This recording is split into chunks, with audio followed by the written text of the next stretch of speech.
Саламатсыздар балалар. Бүгін математикадан 4-ші сынып 52-ші сабақты өтеміз.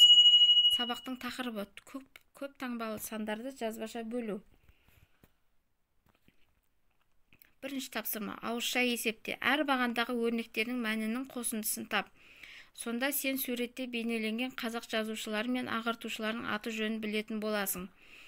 Бұл жерде бірінші бағандағы есептің мәндерінің қосындысы 489.330, яғни Мағжан Жұмабаев.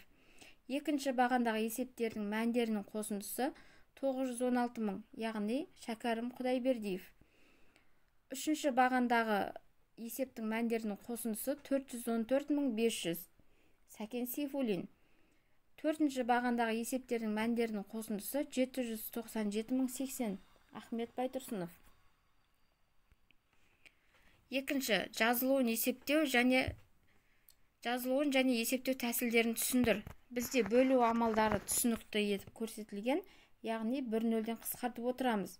2990-ды 46-ға бөлсек 65, 1550-ді 62-ге бөлсек 25. Бұл жерде де нөлдерді қысқарту арқылы бөлу амалдарының үлгісі көрсетілген. Осыған қарап келесі тапсырмаларды орындаймыз. Екінші, жазбаша есепте және түсіндір. Нөлдерді қысқарту арқылы бөлу амалдарын орындаймыз. Және толық нұсқасы көрсетілген, дәптерімізге мұқият жазып аламыз. Үшінші есеп. Есептеп дұрыстығын тексер. Бұл жерде де бөлу амалдары көрсетілген, нөлдерді қысқарту арқылы өзімізге оңай жолын таңдап бөліп шығарамыз. Толық нұсқасы көрсетілген, дәптерімізге мұқият жазып аламыз. Теңдеулерді шеш. Бұл жерде белгісіз мән x, екеуінде де x-тің мәні. Біріншіде 32 шыққан. Бірінші есептің x-тің мәні 32. Екіншіде x-тің мәні 16.965. Келесі, есепті диаграммада берілген мәліметтермен толықтыр және шығар. Есептің шарты. Отбасында 3 бала бар. Анасының жасы барлық баласының жастарының қосындысынан 5 жас артық. Әкесінің жасы Арман мен Бауыржанның жасының қосындысынан 3 есе артық. Кімнің жасы үлкен? Әкесінің бе, әлде анасының ба? Қанша жасқа үлкен? Келесі. Анасының жасы барлық балдарының жасының қосындысы. Яғни 5 жас артық. Сол 33-ке 5-ті қосамыз. 38 жас. Анасының жасы шықты.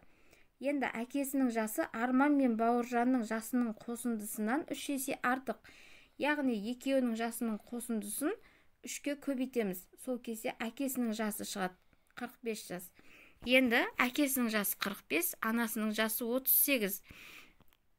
Әкесінің жасы үлкен екен, енді әкесінің жасын анықтау үшін, қанша жасқа үлкендігін анықтау үшін, әкесінің жасынан анасының жасын алып тастаймыз.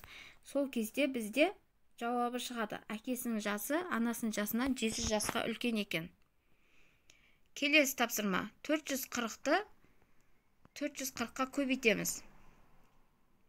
2 нөлді қысқартып тастау арқылы, соңынан қосу арқылы біздің есебіміздің мәні шығады екен. 440-ты 440-қа көбейткен кезде нөлдерді қысқартып отырып, 44-ті 44-ке көбейтеміз да, шыққан мәннің соңынан 2 нөлді мына жерге қосып отырады екенбіз. 1 нөл болса, 1 нөлді қосып отырады екенбіз. Дәптерімізге мұқият жазып аламыз. Келесі, есептеп бос орындарды толтыр.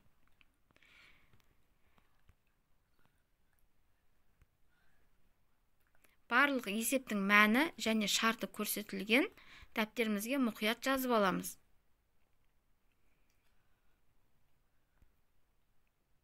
Келесі, есептеу алгоритмін құрастырып, өрнектердің мәнін тап.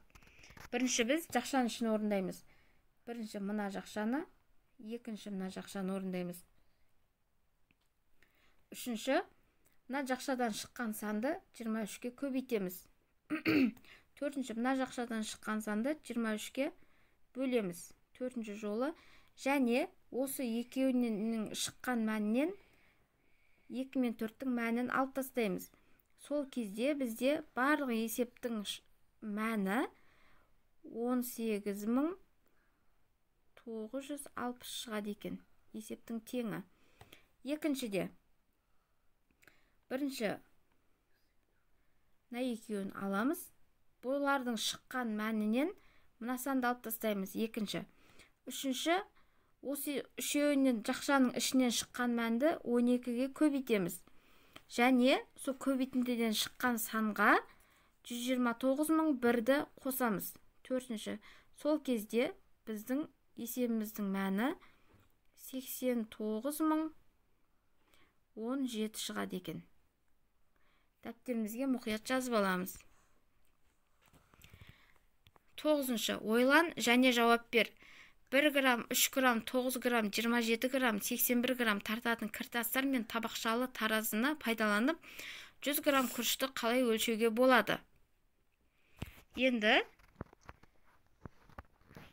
мына жерде есептің барлық нұсқасы көрсетілген. Осын дәптерімізге мұқият жазамыз. 3 жолы көрсетілген. Бірінші 81 граммға 18 граммды қосамыз. Яғни біз 9 граммнан 2 штук аламыз.